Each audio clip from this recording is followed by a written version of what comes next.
বলছি, এখনো বলছি, একজন বৈধ ভোটারের যদি নাম কাটা যায় তার জন্য সুপ্রিম কোর্টে যেতে হলে আপনার আমার সকলের বড় ভাইজান পীরজাদা আব্বাস সিদ্দিকী আমাদেরকে জানিয়েছে, প্রয়োজনে সুপ্রিম কোর্টে হলে সুপ্রিম কোর্টে যাব, কোনো ভোটারের নাম আমরা কাটতে দেব না।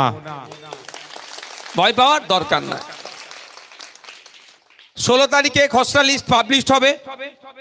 যদি দেখেন আপনার লিস্টে নাম আসেনি, ভয় পাবেন না, আসবে। আমি যদি না আসে, আপনাদের প্রত্যেককে বলেছিলাম 2টো করে কপি, একটা রাখতে একটা জমা দিতে। একটা কপি আপনাদের কাছে আছে।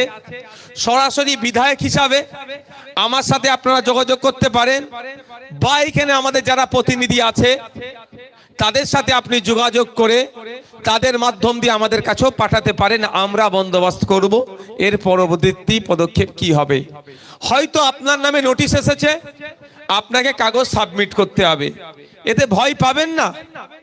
এটা এনআরসি বা অনেকে অনেক কিছু বলবে, আমি সেই বিতর্কে যাব না। আপনার নামে নোটিশ এসেছে, আপনি একা সাবমিট করতে যাবেন না, আপনার বিধায়ক আপনার সাথে কাগজ নিয়ে যে অফিসার ডেকেছে তার সাথে দেখা করতে যাবে। মাথায় থাকবে।